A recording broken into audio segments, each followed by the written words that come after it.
Ok. Donc ici, nous sommes en visioconférence. Donc s'il vous plaît, je vais vous demander d'être calme et de ne pas faire trop de bruit, s'il vous plaît, pour qu'on puisse bien entendre Laurent Micheli, qui est donc sociologue, directeur de recherche au CNRS. Ok, parfait. Donc bienvenue à vous, bienvenue au Luxembourg, Merci beaucoup. et nous vous écoutons. Bien, merci. Bonjour mesdames et messieurs. Merci infiniment aux organisateurs de ces journées pour votre aimable invitation, et je m'excuse de ne pas pouvoir être venu physiquement, mais je vis et travaille en Corse actuellement et c'est un petit peu loin, un peu compliqué pour rejoindre Luxembourg. Voilà. Pour me présenter très rapidement, c'est très important, savoir d'où je parle. Je suis chercheur au CNRS. L'éthique numéro 1 de la recherche, c'est le désintéressement. C'est le fait de n'avoir absolument rien à gagner à ce qu'on raconte. Donc, je n'ai évidemment aucun type de conflit d'intérêt, d'aucune sorte, non simplement économique et financier, mais pas plus de carrière, de pouvoir ou que sais-je. Voilà. Premier but d'un chercheur, ça devrait être de chercher la vérité pour la vérité, sans aucune autre forme de considération. Deuxième chose, c'est que mon travail est un travail d'équipe. J'ai commencé à travailler dès le début, dès la fin du mois de février 2020, en constituant petit à petit une sorte d'équipe informelle d'une cinquantaine de personnes, pour la plupart des collègues universitaires et ou des médecins. Et ce travail a abouti à une série d'articles publiés sur un blog, au départ tenu sur le journal en ligne Mediapart, aujourd'hui sur un autre site internet qui s'appelle QG, Quartier Général de Média Libre.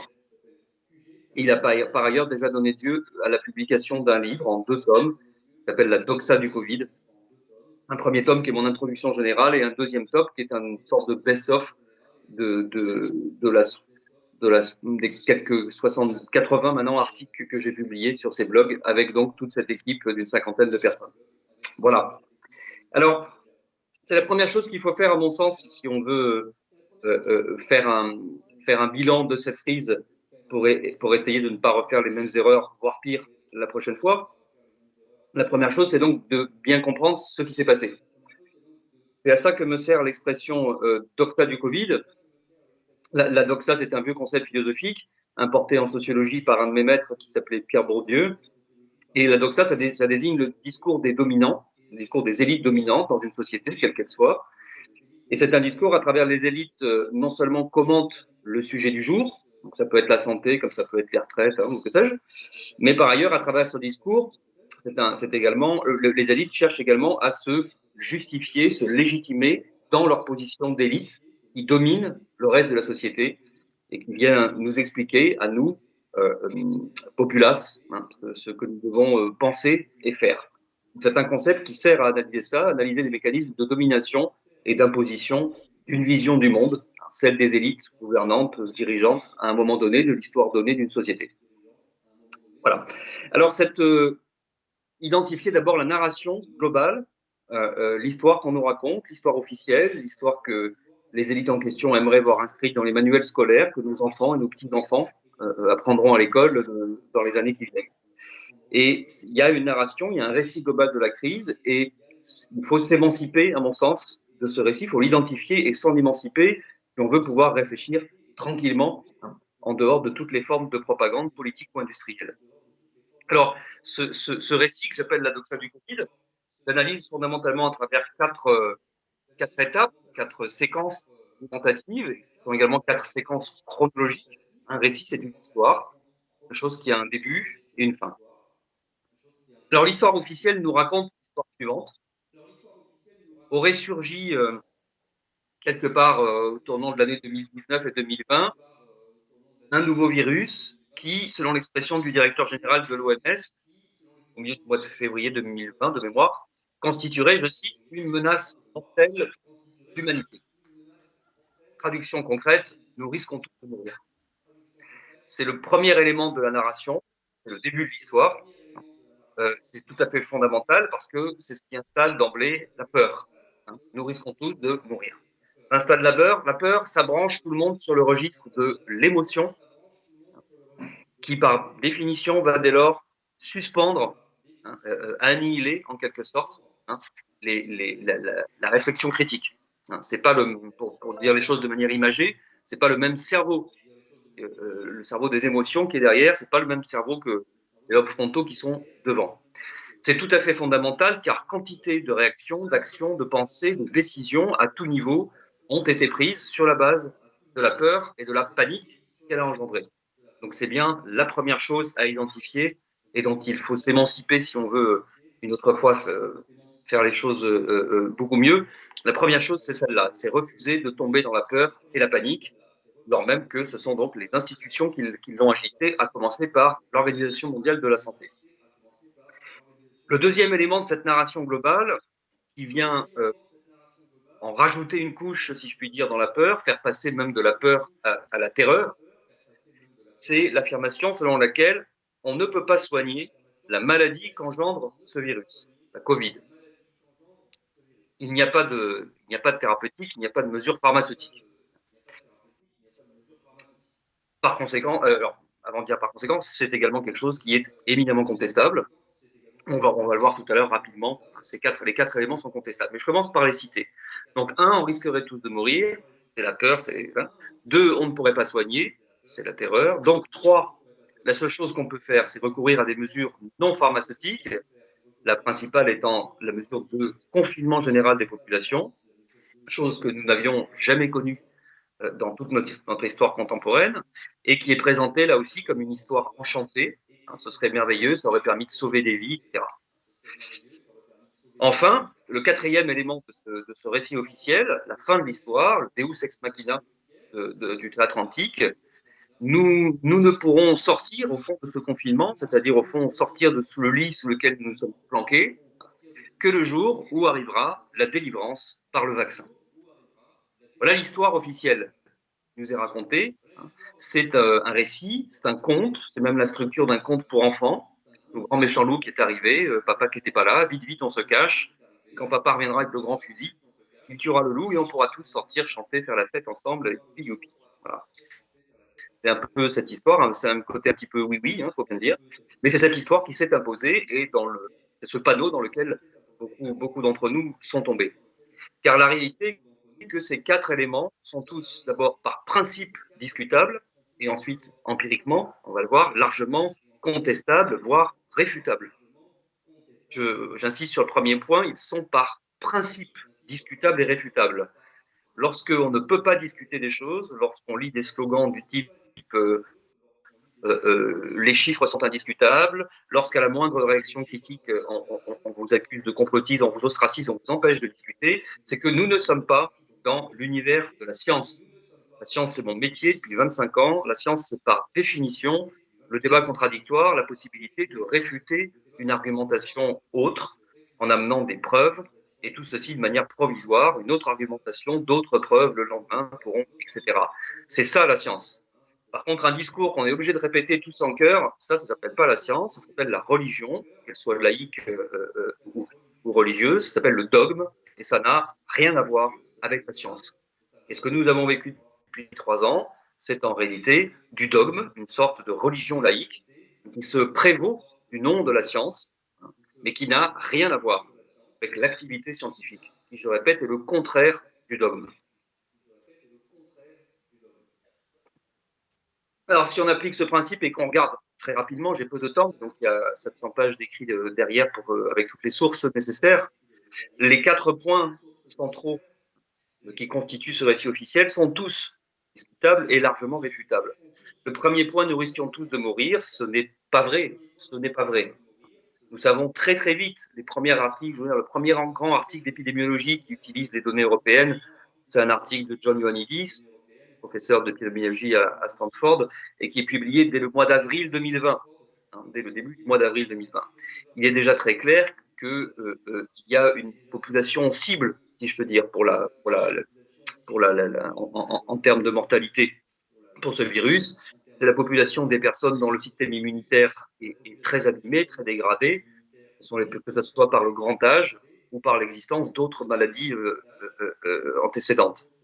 Les comorbidités en langage Santé publique France. Voilà. Nous avons montré, avec mes collègues épidémiologistes, statisticiens, Laurent Toubiana, Pierre Chaillot, nous avons montré depuis très longtemps avec Jean-François Toussaint aussi, qu'en réalité, il n'y a jamais eu qu'une surmortalité provoquée par le SARS-CoV-2 en deçà de l'âge de 65 ans. Les seules personnes qui ont connu, les seules tranches d'âge qui ont connu une surmortalité se situent au-delà de 65 ans. Il n'y a jamais eu de risque pour les jeunes, quelles que soient les images de propagande qui aient pu être proposées par les médias et les politiques en ce sens-là. Voilà. Même lorsqu'on peut le dire encore autrement, lorsque 95% d'une population est asymptomatique ou post-symptomatique face à une infection, on ne peut pas non plus dire qu'on risque tous de mourir, c'est juste faux. Encore troisième exemple, quand on interroge la moyenne d'âge des personnes qui sont finalement décédées de ou avec le Covid, il faudrait insister sur cette différence, j'ai pas le temps, on y reviendra si vous le souhaitez dans le débat. On a donc un âge moyen des personnes en 2020-2021 qui situe quelque part aux alentours de 83 ans, hein, si on inclut les catégories, si on inclut les EHPAD, etc. La moyenne d'âge des personnes décédées due ou avec le Covid qui se situe au-delà de ce qu'est l'espérance de vie ordinaire des hommes et des femmes dans nos pays, qui se situe en France vers 79 ans et demi, je crois, pour les hommes et 82, quelque chose pour les femmes. Voilà. Avec tous ces éléments, je répète, prétendre qu'on risque tous de mourir, ça relève de la panique infantile, ça n'a rien à voir avec une analyse épidémiologique tranquille. Le deuxième point est tout aussi contestable. J'ai montré dans mon enquête, en ayant interviewé, non seulement évidemment la seule chose connue médiatiquement qui est les propositions thérapeutiques qui étaient faites par l'IHU de Marseille dès le mois de février 2020, mais également en interviewant une vingtaine de médecins généralistes, la plupart totalement inconnus du grand public, et qui m'ont tous raconté comment ils avaient soigné la Covid, c'est-à-dire comment ils avaient assumé d'enfreindre la consigne officielle qui était de ne rien faire. Car rester à la maison en prenant du Doliprane en attendant éventuellement que ça dégénère, outre qu'on voit tout de suite que c'est tout de même très étrange consigne sanitaire, de toute façon, c'est quelque chose qui revient à ne rien faire. Hein. Rappelons que le Doliprane ne soigne pas. Il soulage une douleur, mais ça ne soigne rien du tout. Or, il existe en revanche plusieurs types de molécules qui ont des effets très positifs sur le développement de la maladie, qu'il s'agit simplement de réduire la durée du portage viral, comme c'était la proposition initiale de l'IHU de Marseille, qu'il s'agisse de traiter les infections et les inflammations provoquées par l'arrivée du virus dans nos organismes et la bataille qu'il engage avec le système immunitaire, c'est le rôle des antibiotiques par exemple, un macrolide comme l'azithromycine, ou que ce soit encore un antiparasitaire comme l'ivermectine, dont on a découvert un petit peu plus tard, aux environs de l'automne 2020, qu'il avait même une puissance thérapeutique supérieure encore à l'association de l'hydroxychloroquine et de l'azithromycine, parce qu'il donnait encore des résultats à tous les stades de la maladie, pas simplement en traitement très précoce. Il y a surtout ceci une grande bibliographie scientifique aujourd'hui. Notre gouvernement n'a jamais été capable, en France, ni dans la plupart, pas tous, mais la plupart des pays occidentaux, de s'y intéresser réellement.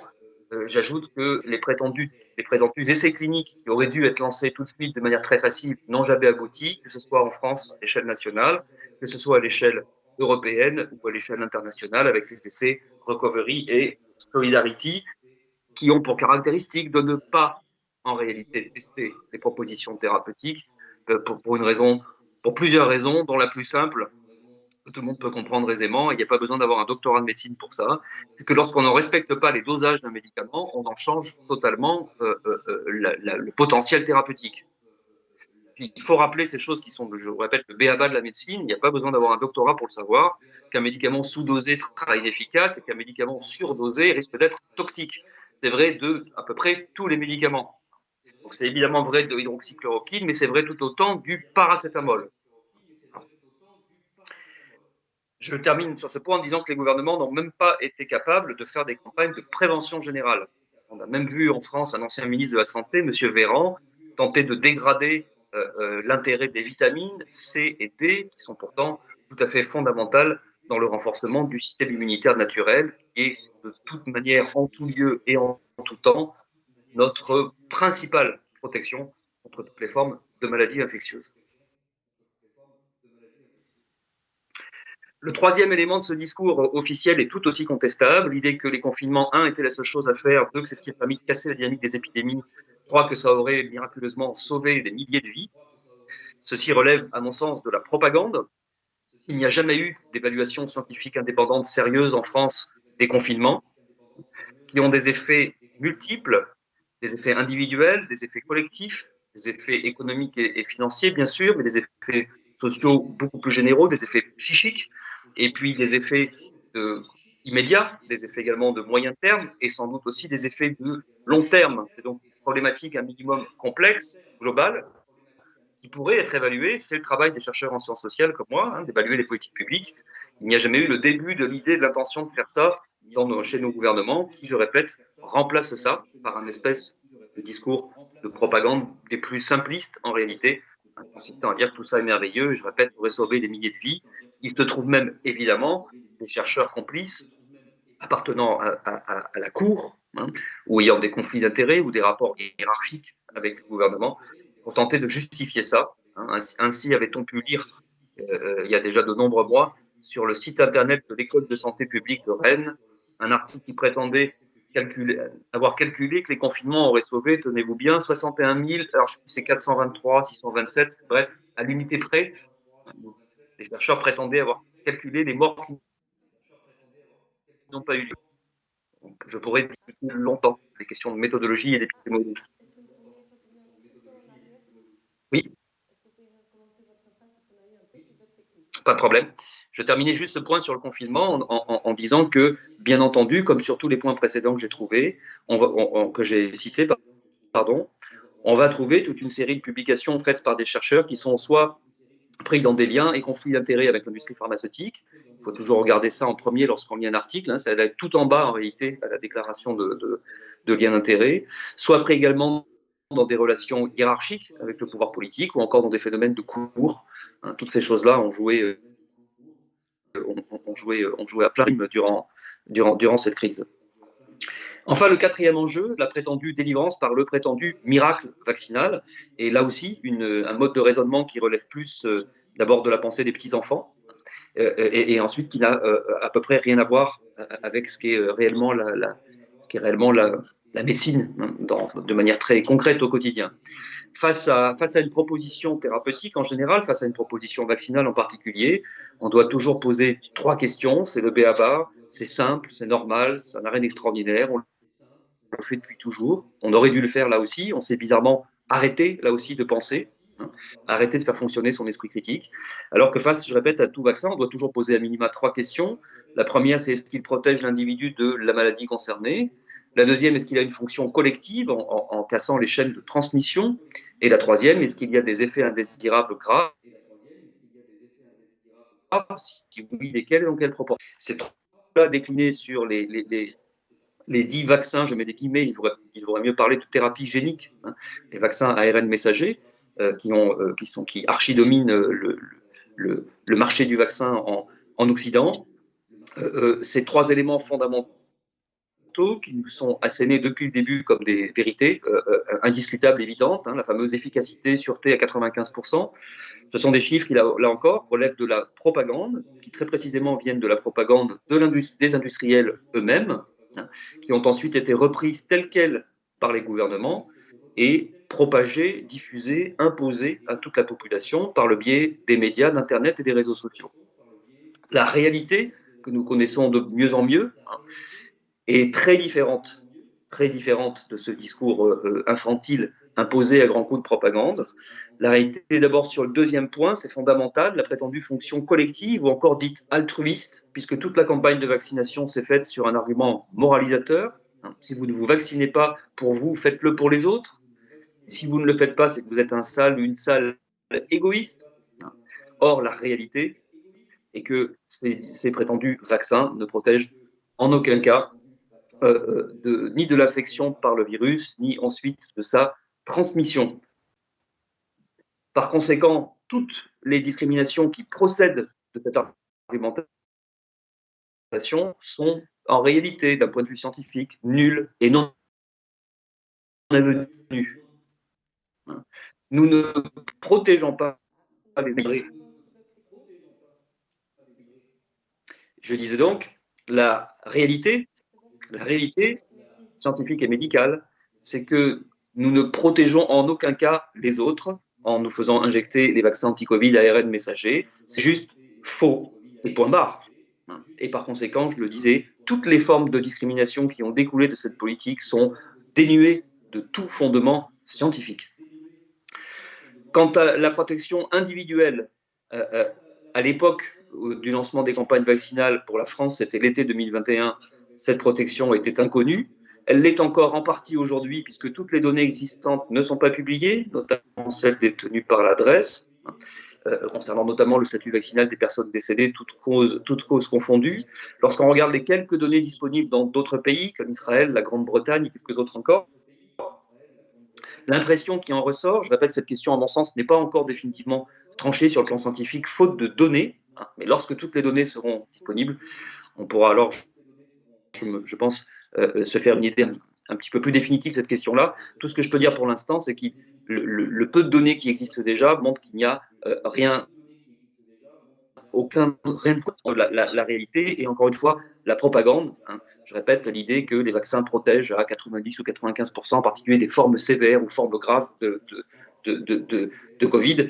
S'il y avait deux chiffres à mettre en balance, à mon sens, au final, ce ne sera certainement pas 90% versus 10%. Ce sera quelque chose qui ressemblera peut-être plutôt à un deuxième tour d'élection présidentielle, on va dire, pour donner une image, un point de repère. Et le rapport sera, et le vainqueur ne sera peut-être pas forcément celui qu'on croit. En tout cas, je répète, il n'existe pas, à ma connaissance, suffisamment de données pour avoir un avis définitif sur cette question-là. Il y en a juste suffisamment assez pour dire que la propagande était là aussi mensongère. Enfin, le troisième point, là aussi, il faut faire une chose très très simple, juste ouvrir les yeux et regarder ce que nous dit, au fond, ce que nous dit le système de vigilance qui s'est mis en place depuis plusieurs décennies, précisément dans cette fonction, repérer les effets indésirables des médicaments une fois qu'ils sont administrés en population générale. Ça s'appelle la pharmacovigilance. C'est juste normal, c'est juste le b.a.-ba, la moindre des choses, que de regarder ce qui est enregistré lorsqu'on administre un nouveau produit en population générale. C'est ce que nous avons fait également dans notre équipe. Et le résultat, nous l'avons fait en France, en Suisse, en Angleterre, aux Pays-Bas, à l'échelle de l'Union européenne et aux États-Unis, la conclusion qui s'impose après ce petit examen est qu'il n'y a en réalité, à notre connaissance, pas d'équivalent dans l'histoire des 30 dernières années. Il n'y a pas de vaccin qui ait entraîné autant d'effets indésirables, graves ou pas graves, y compris lorsqu'on le compare à d'autres vaccins distribués en population générale, tels que par exemple les campagnes de vaccination anti-grippe aux États-Unis et d'autres. Alors j'en arrive à mes conclusions. Qu'est-ce qui est en jeu finalement dans tout ça, et qu'est-ce que à quoi nous devons être, à mon sens, le plus attentifs à l'avenir. Alors ce sont évidemment des propositions générales que je vais faire, ce sont des conclusions générales, mais je pense que ces généralités sont fondamentales, sont tout à fait fondamentales. Je vais là aussi en distinguer 4 pour rester très bref, puisqu'il me reste plus que 4 minutes également, je vois. Le premier enjeu, à mon sens, que révèle cette crise, qui se préparait depuis longtemps évidemment, les crises sont simplement des miroirs grossissants ou des accélérateurs qui nous permettent de mieux voir des évolutions qui se préparaient depuis des années. Le premier enjeu, à mon sens, c'est celui de l'industrialisation totale de notre santé, comme d'ailleurs du reste de nos vies. Ce sont aussi nos façons de manger, nos façons d'habiter, nos façons de s'habiller, nos façons de se divertir, etc., qui s'industrialisent, qui s'uniformisent à l'échelle de plus en plus planétaire. Le deuxième enjeu, et il est lié, évidemment, il découle du premier, c'est, je dirais cette fois, l'algorithmisation de nos vies. C'est-à-dire que nous sommes non seulement traités au fond comme, en matière de santé comme des brebis, par l'industrie pharmaceutique, exactement, puisque on nous a injecté un produit nouveau, expérimental, de force ou par chantage, en nous traitant exactement comme on traiterait un troupeau de canards ou de brebis. Mais il faut ajouter à cela que nous sommes également des unités statistiques pour les algorithmes et rien d'autre. Et on voit bien évidemment comment les deux dimensions s'articulent. On voit bien comment l'algorithme sert encore évidemment le machinisme industriel. Le troisième enjeu qui, à mon sens, est tout à fait fondamental, c'est la question de la liberté de penser et de s'exprimer versus le contrôle de nos pensées, dont on mesure aujourd'hui à quel point il s'est renforcé, imposé, étendu, du fait de l'alliance entre non seulement les industries, mais également les géants du numérique, Google et Facebook en tête, et les États. Et cette alliance, cette espèce de cartel qui s'est allié pour contrôler la totalité de l'information et contrôler le débat public, est de plus en plus clair, avec bien ces deux dimensions, c'est-à-dire que d'un côté, on nous dit ce qu'il faut lire, ce qu'il faut penser, ce qu'il faut entendre, et d'un autre côté, on censure ce qu'on ne veut pas qu'on lise, qu'on entende et qu'on pense. Ce système atteint aujourd'hui des dimensions extrêmement importantes du fait, je répète, de cette alliance qui s'est nouée très officiellement. Il y a même un encadrement législatif pour cela, en France comme dans la plupart des pays européens, entre les États, les géants du numérique et derrière les industries qui sont désormais aujourd'hui, vous le savez, non plus surveillées par un État gendarme, mais qui sont aujourd'hui les partenaires des États, dans un grand partenariat public-privé, où tout le monde fait ami-ami, ce qui est évidemment un nid à conflit d'intérêts et un nid à corruption. Je n'ai pas le temps d'en détailler ici les différents canaux empiriques concrets. Enfin, le quatrième et dernier enjeu qui se pose à mon sens, c'est le plus large et le plus fondamental, c'est l'enjeu démocratique, c'est la question de l'avenir de nos démocraties. Nous avons vu pendant 3 ans comment les états d'urgence à répétition mettaient réellement en péril notre démocratie en tant que la démocratie en tant que système qui repose sur 3 ensembles de choses tout à fait fondamentales qui ont toutes les 3 été gravement menacées. La première, c'est la séparation des pouvoirs. Toujours le rappeler, c'est quand même la base. Et on voit bien comment l'état d'urgence sert en France jusqu'à la caricature finalement à remettre tous les pouvoirs au seul pouvoir exécutif et à faire disparaître tant le contrôle parlementaire que le contrôle judiciaire. Le deuxième élément fondamental de la démocratie, c'est le respect des droits humains fondamentaux. Et on a bien vu également comment ils ont été bafoués en long et en large, depuis les plus élémentaires, liberté d'aller et venir, liberté de culte, liberté de se réunir, etc., pendant les confinements, inclut également évidemment l'intégrité corporelle en rapport aux obligations vaccinales, etc. C'est le deuxième pilier des démocraties, le respect des droits humains fondamentaux. Et le troisième, c'est l'existence d'un débat contradictoire sur toutes les questions de société, ce qui suppose également qu'il y ait des lieux pour tenir ces débats et qu'il y ait même des institutions pour les protéger. Or, nous avons là aussi cruellement manqué de tout cela.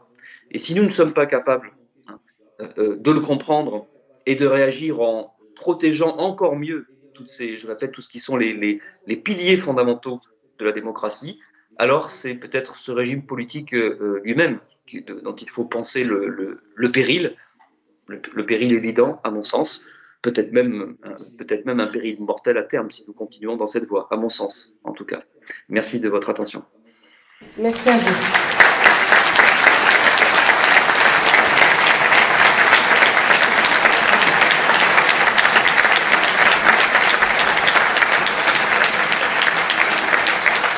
Alors, si nous pouvions rallumer la salle, ce serait top. Comme ça, nous pourrions passer à 15 minutes de questions-réponses, du coup, pour M. Mukieli. Est-ce qu'on pourrait rallumer la salle, s'il vous plaît?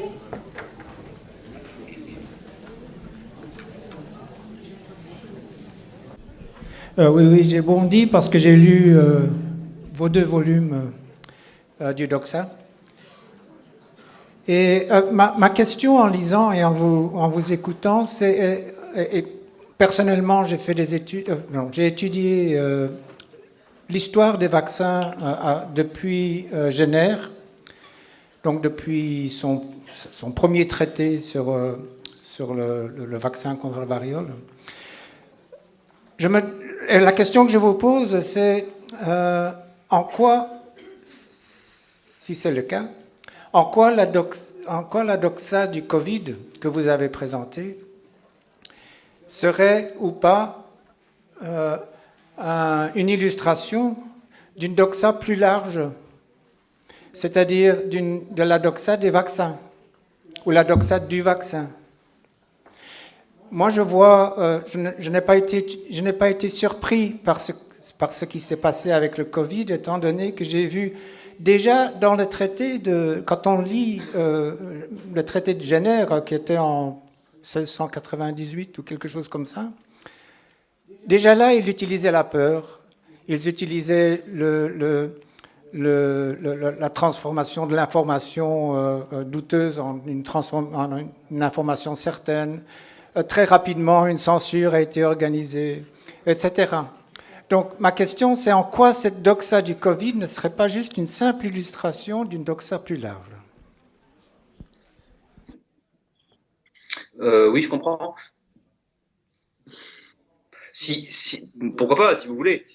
Simplement, il y a bien sûr une doxa du vaccin, si on veut. Il y a plus largement une idéologie vaccinale qui très clairement aujourd'hui domine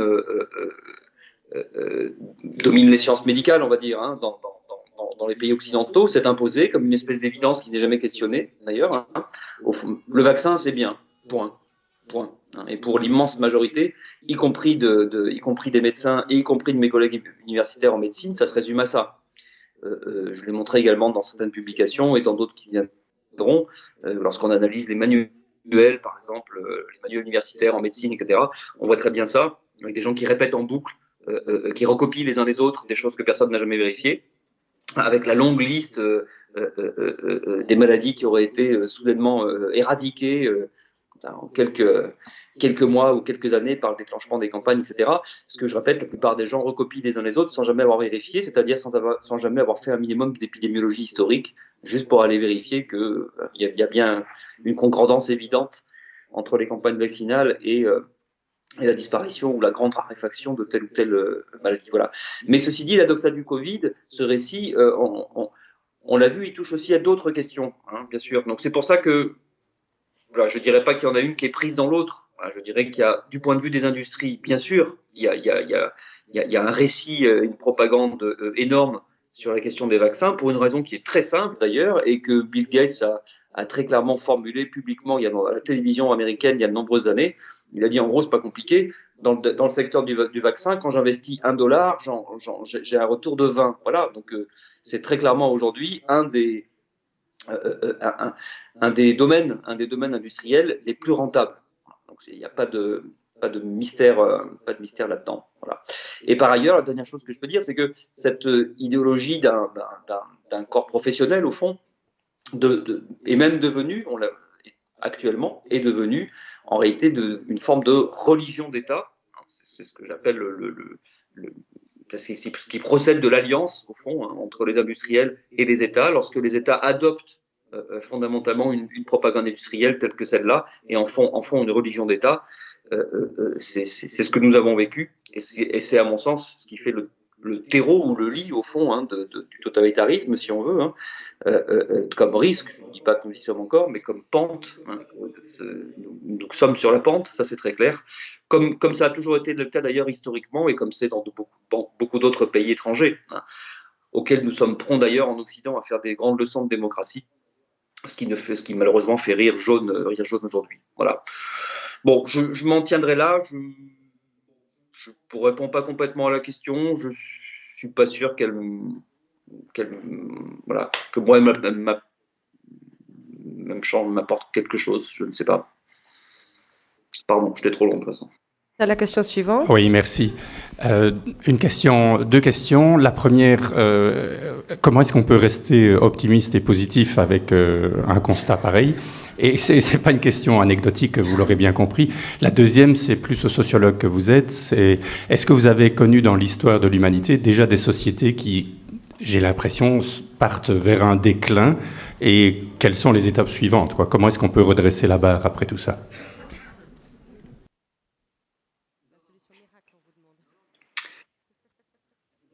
Non, mais c'est difficile pour moi d'y répondre pour plusieurs raisons. Bon, la première, évidemment, c'est que nul ne peut prédire l'avenir, même si certains ont prétendu le faire pendant la crise du Covid. Hein, c'est bien la preuve que ça n'a rien à voir avec de la science.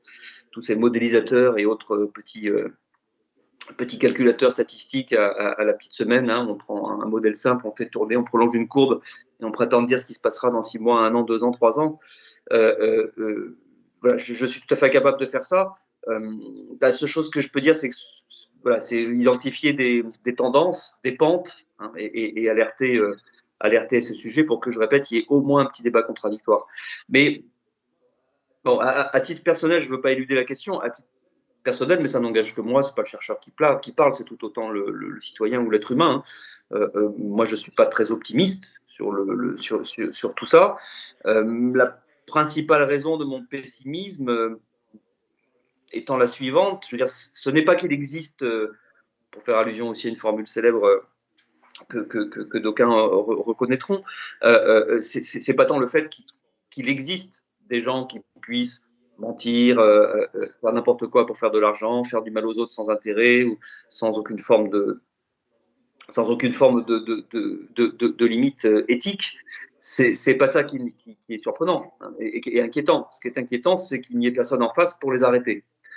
Et de ce point de vue-là, la première chose, la première faillite, à mon sens, c'est celle d'un certain nombre d'institutions publiques, hein, qui devraient être fondamentalement, enfin, qui ont oublié que leur but fondamental en tant que service public, c'est de protéger la population, hein, et pas de devenir le partenaire, a fortiori le vassal des industries. Voilà.